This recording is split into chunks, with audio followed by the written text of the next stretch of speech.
Hi everybody, welcome to the latest episode of the SCU show. I'm your host SCU, episode number 71.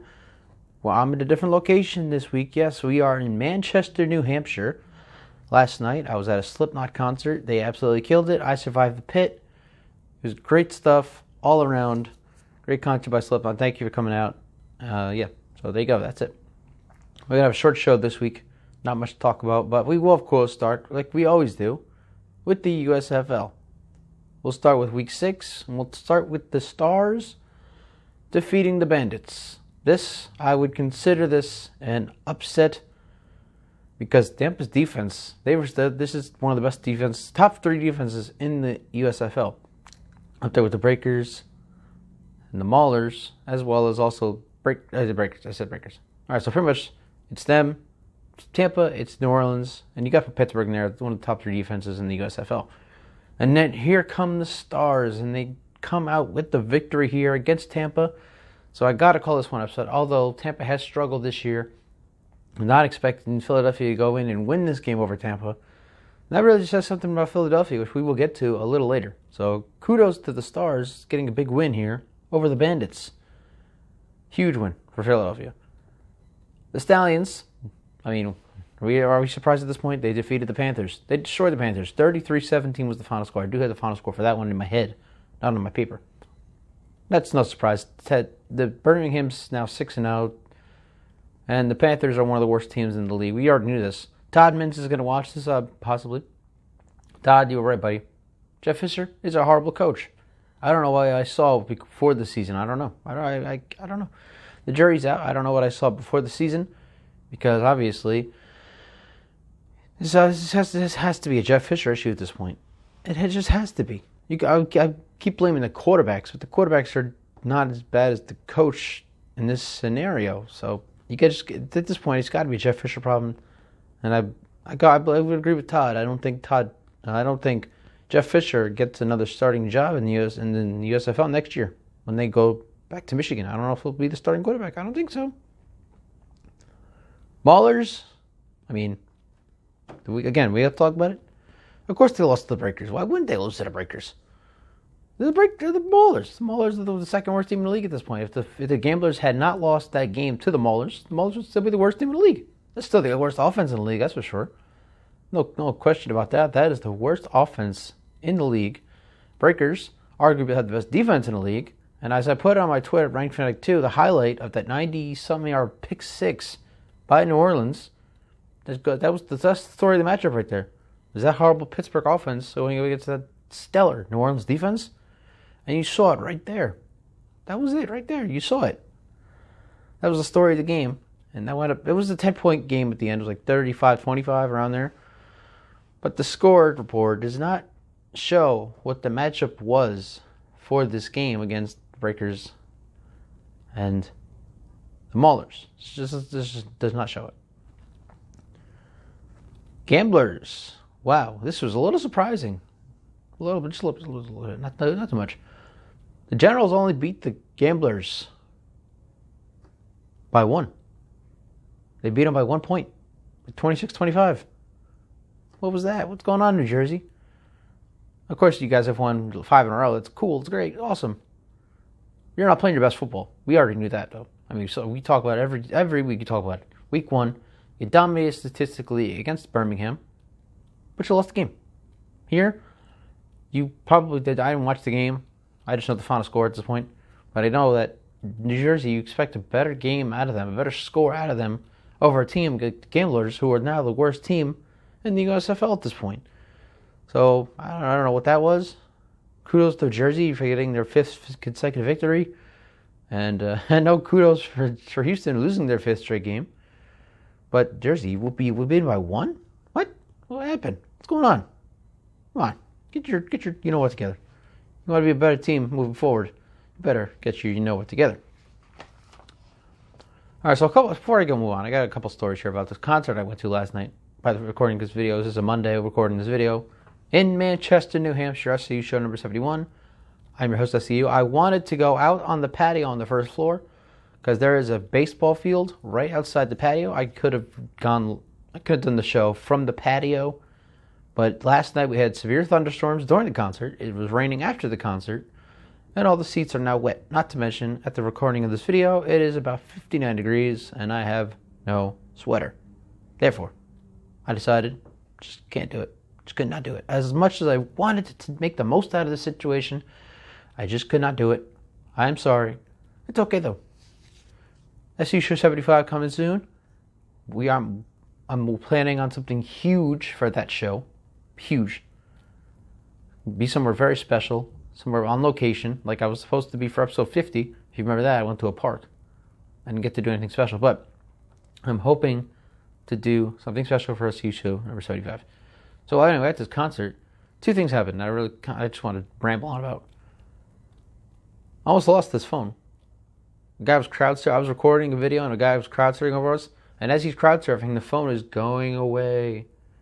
It's moving away from me, and I'm holding on to dear life to this phone. I'm like, hey, the phone. And I swear, if I had lost that phone in the pit, I would have been screaming at everybody in front of me, get the effing phone. Watch the F out, get the effing phone. I would have thrown a lot of F-bombs and screamed my head off like I was in Order 8, screamed my head off. But I would have, if I lost that phone, it would have been a big problem. And like I said, I barely survived the pit. Yeah, just a random guy, like 2 people ahead of me. He was like, hey, everybody want some water? And I was just like, yo, let me get that water. So that really just saved my ass in the second half of Slipknot's set in the pit. So I'm very grateful for that guy. I want to thank him very much. I haven't thanked him yet. I don't know who he is, whatever. But if he ever sees this, thank you for the water, man. Really appreciate it. I saved my ass last night. All right, enough of my rants here. Blah blah blah blah blah blah blah. At the concert, I had a good time. I'm a guy, I like to celebrate life, okay? I'm sorry. But I do grind. Look at me, SCU Show 71. After a concert, my voice might sound a little raspy, not too much. I do have a couple drinks over there, but I don't drink on air. Not normally. I usually wait till after the show to go get a beverage. All right, so power ranking. Let's get to those for week number 6. They're pretty much the same as last week. Number 8, it's Houston. Yes, they lost by 1 to the Generals. Good for them. Kudos. Golf clap. Golf clap. You lost by 1 to the Generals. You still lost your 5th in a row, ladies and gentlemen. Houston, you still have a problem. Let's just leave it at that. You still have a problem, Houston. Lost your 5th straight game. And you lost to the Maulers. Let's not forget that. That's like something like I will not let you live it down. Other people might. I will not. Houston, number 8. Number 7, it's Pittsburgh. Yes, they're still the worst offense in the league. You saw it in that clip I put on my Twitter at RankFanatic2. Still, that defense is, they're good. That's a very good defense. You're still the second worst team in the league because of your record, because your offense is the worst offense in the league. And that's why you're number 7. If you had lost to Houston, you've been number 8. Number 6, it's Michigan. Jeff Fisher sucks. Let's not sugarcoat it. Jeff Fisher sucks. He is not a great coach, and I don't know if he will return if there is, by the way, a year or 2 in the USFL. I do not think Jeff Fisher will return because of this awful first year. Michigan, number 6. Number 5 is the Breakers. Actually, let's switch this up here because I went back and looked at my old rankings from last week because I didn't actually get to the ones this week because of the concert. Let's switch this. Number 5 is the Bandits. You lost this week. Upset loss to the Stars. I know the Stars are a good team. That's great. It's cool. Fine and dandy. But your offense is just like, it's not the Pittsburgh's offense. It's probably like the 2nd or 3rd worst offense in the league. Probably 2nd. Maybe 3rd. I haven't really watched Houston's offense. But I know their defense is pretty good, but they've lost 5 in a row. But Tampa, your defense is spectacular. But your offense is just lackluster. It's not the worst, but it's not the best either. So I'll put Tampa at number 5. Number 4, we'll go New Orleans. Breakers have the best defense in the league, but their offense is a couple weeks ago, they had that 4 turnover game. I think it was against Houston. Yeah. They had 4 turnovers against the Gamblers. And credit to the Gamblers' defense. 4 takeaways. It's awesome. But if you're the Breakers and people were talking about Kyle Slaughter and what a great quarterback he was before that game, all of a sudden, damn, he goes throwing 4 interceptions or 4 turnovers, whatever the case was. So, there you go. Breakers number 4. Number 3 is Philadelphia because they are winning games that nobody expects them to win. This is a dark horse for the championship. We'll get to that in a moment. great, very talented team around. I don't even know who their quarterback is now. Byron Scott is done. He's pretty much done till probably the postseason. He'll probably Stars probably make the postseason, but no Byron Scott, and that was kind of the player I was looking at during the preseason. But now I don't know who the quarterback is, but obviously something's working there. Good stuff for the Stars. They're number 3. Number 2 is New Jersey. 5-game winning streak. Although they only beat Houston by 1, still impressive stuff by the Generals. Number 2, number 1. I mean, you already know. It's Birmingham, 6-0, headed toward the championship. Perhaps. Hint, nudge, nudge. We'll get to that in a moment. Still undefeated. Their quarterback, I forget his name, Jamar Smith or something like that. He's got to be the best quarterback in the league at this point. We could talk all about the quarterback of the Generals, who by the way went out with injury in their last game against Houston. Maybe that's the reason why Houston kept so close, because Luis Perez stepped in, and I don't know how he did, but it might have been something to do with it. But Stallions are the best team in the USFL, and they remain number 1 in the SCU show USFL Power Rankings list. There you go. Good stuff. All right. So, I don't know why I thought this week was the halfway point of the USFL season. I thought of, because when I went out on Twitter and I saw the USFL bio, 12 weeks. Okay, so week 6 is the halfway point.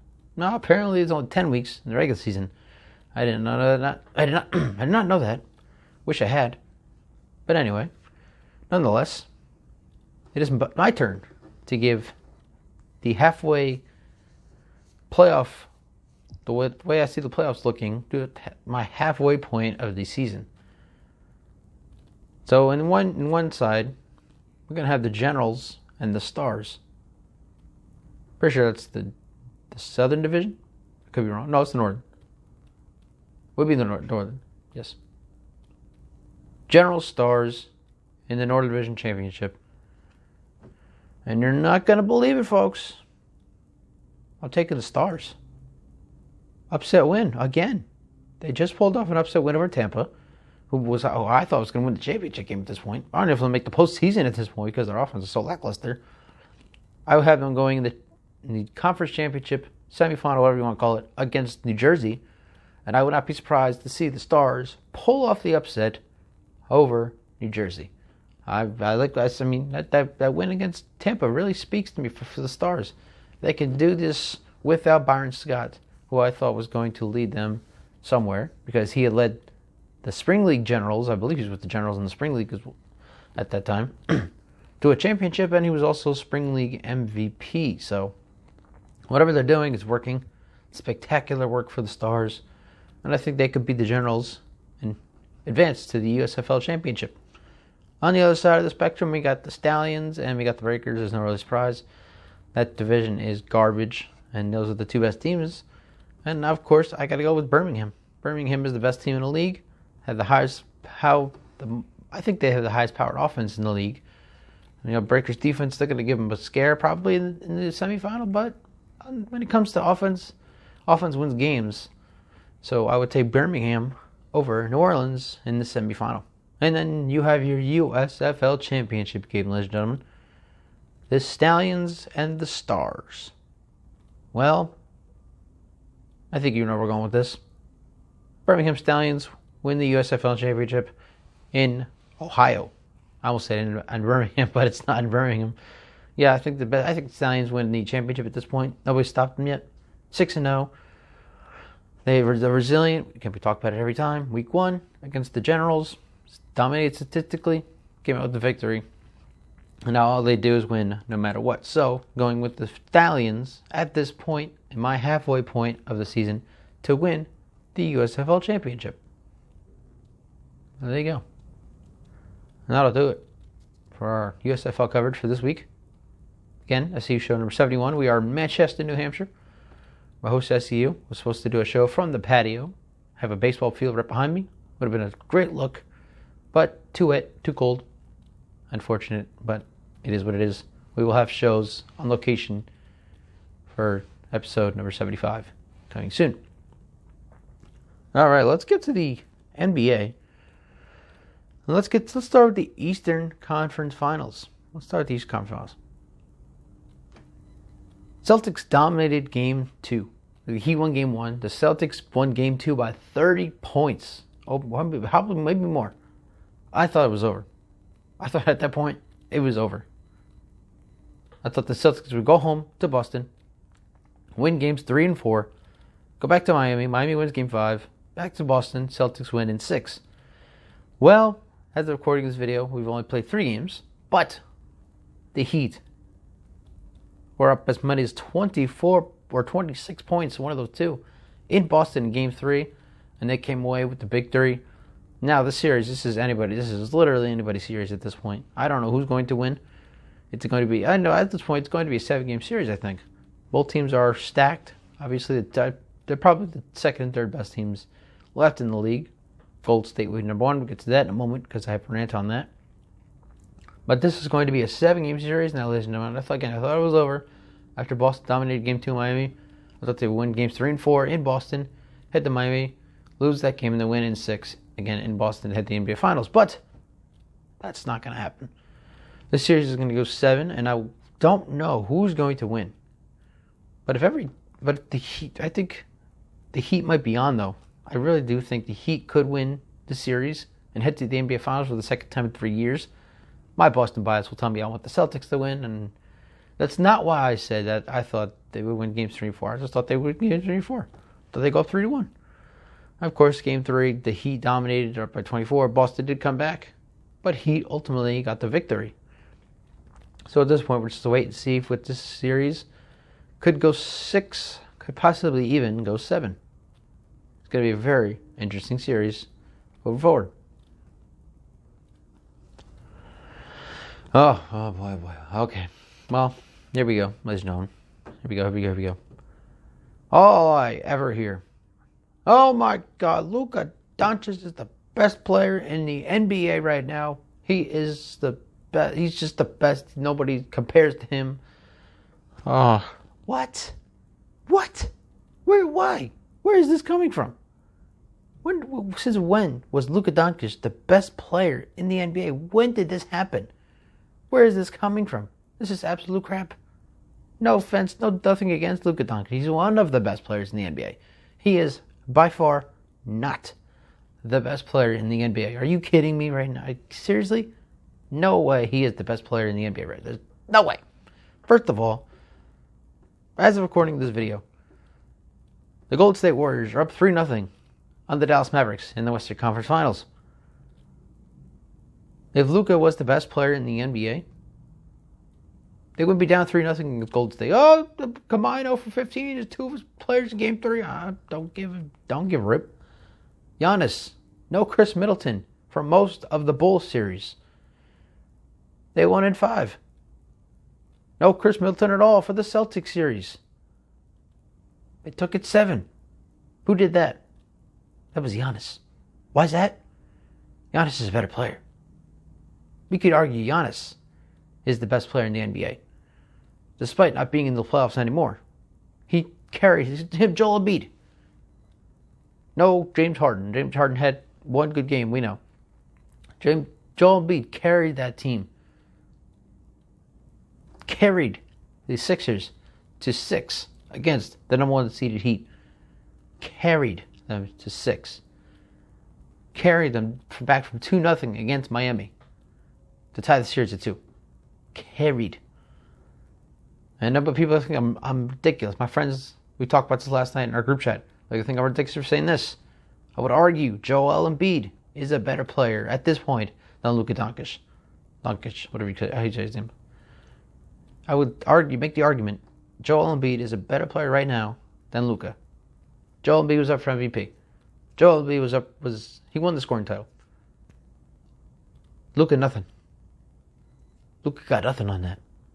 Was never up for MVP. Was never up for the scoring title. They were a 5th seed, I think.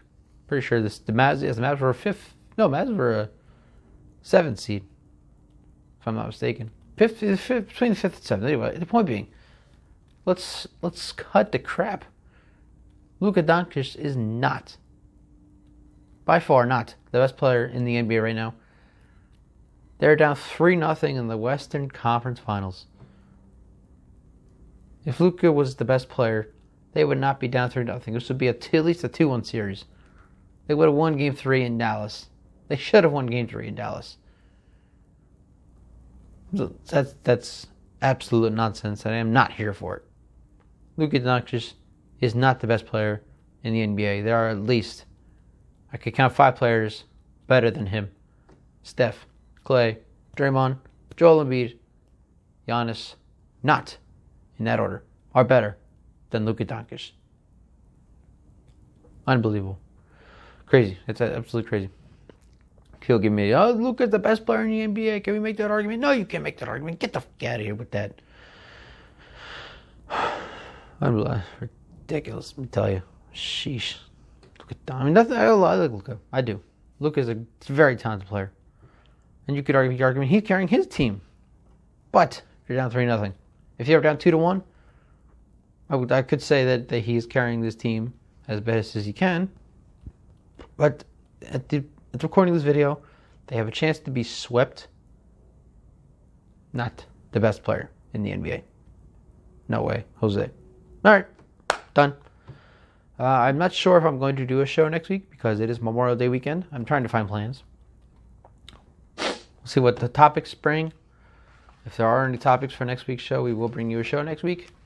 If not, maybe I'll just put out a short. Just do USFL stuff and we'll just call it that. Maybe we'll come back in a couple weeks and do USFL in a couple weeks. We'll see. But for now, from Manchester, New Hampshire, thanks for listening. Thanks for watching, everybody. This has been episode number 71 of the SCU Show.